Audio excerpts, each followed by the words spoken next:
So God told me to make these videos. He said I didn't need any bells and whistles. And I have no bells and whistles. I don't know what I'm doing. I wasn't even a Christian before God came and told me I am, and I'm going to work for him. So anyway, in August 2020, I've always had weird things happen in my life. But in July of 2020, and there were some really strange signs that maybe God was trying to talk to me or something, but I've always felt close to him, so I didn't pay much attention. And then on my birthday, he told me to go lay down, and that changed my life forever. So during that time, he told me that the end times are here.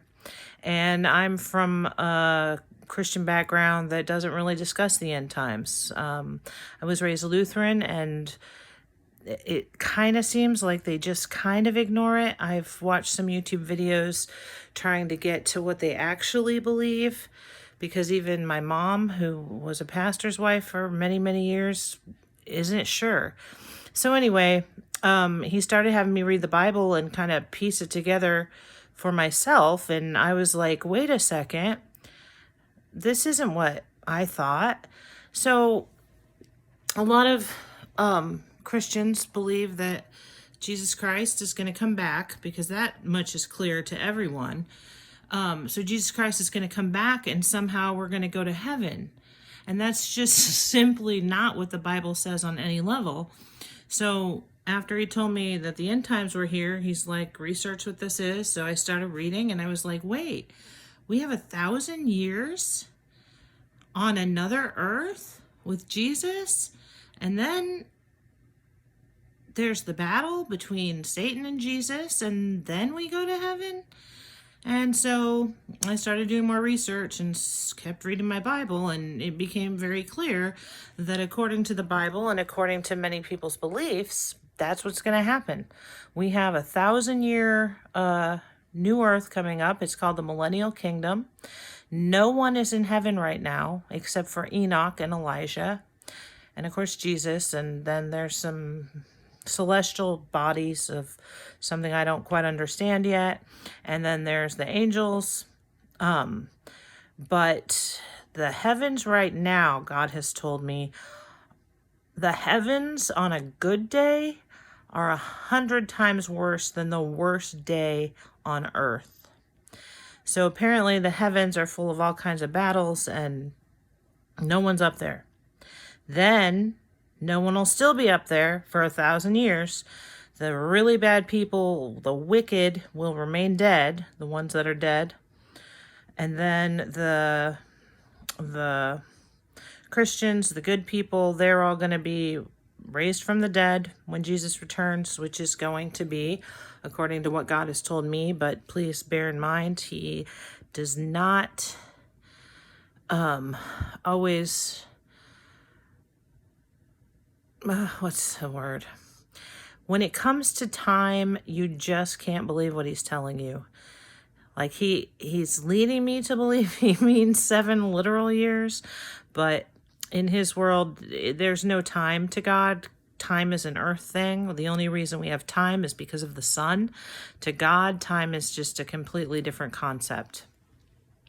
So he told me in August that we had about 7.5 years left. And I was like, oh, okay. And then now when he speaks of how much time is left, he says 7-ish years left.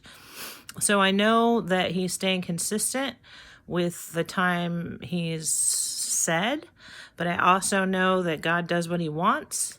And if he were to decide he needed 10 years, actually he wouldn't decide that. He would have written it already, but it's complicated. Anyway, so all the prerequisites for the end times have been met. All the events that needed to happen have happened. Obviously, we all know that the coronavirus was a global shared experience. That was definitely of his doing. The name coronavirus was not a mistake. God creates words, and God creates concepts and metaphors, and he's up there doing like really minute things.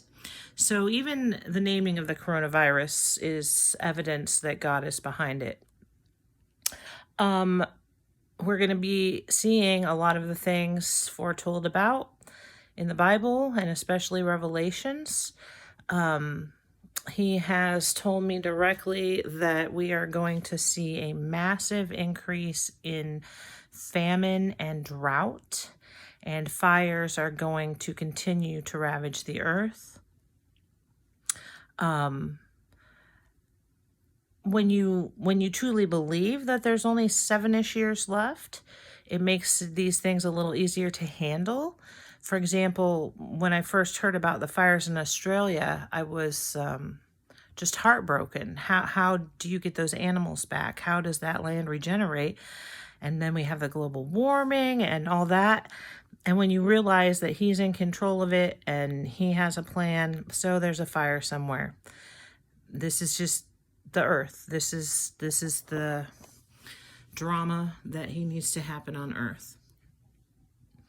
We're going to see a lot more earthquakes, volcanoes, a lot of things happening under the ground. Severe weather. It's not global warming.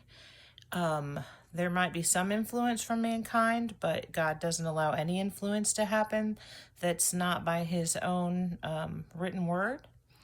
So there will be massive disruptions in weather. You can call it what you want, but God calls it his plan.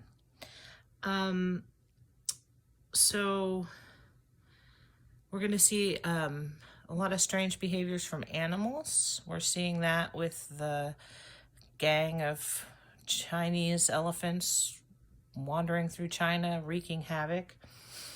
And we're going to see a lot more things in the skies. I don't know if he'll give a sign through celestial bodies, but he is definitely the one behind the UFOs. And he has big plans for that. I've also, well, no. He can do a lot more in the skies than we imagine.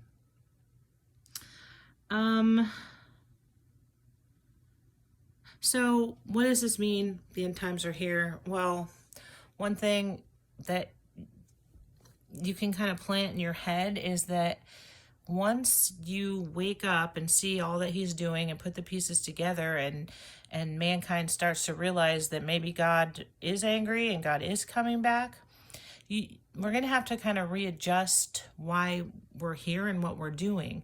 For example, my son is 21 and hasn't been really inspired to go to college, and I haven't been pushing him, because if the world ends in 7 years, is college the place for him, where he'd pretty much be indoctrinated with woke sentiments? And I don't know, it just kind of changes things. It changes what you want to buy.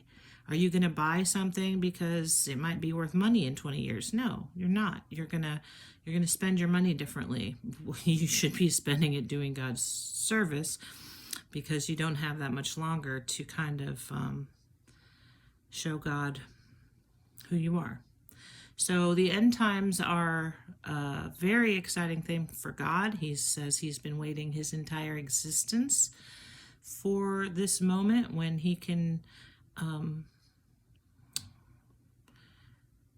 destroy this earth and start his son's kingdom. So there will be a rapture. I'm not sure what it will look like. I think there might be a twist or two to it. I also know a lot of people, they either believed it came in the beginning, the middle, or the end. I, for a long time, felt it would be in the middle, but now that I know God a little bit better, I don't think it'll be till the very, very last second, when people truly think it is simply unbearable.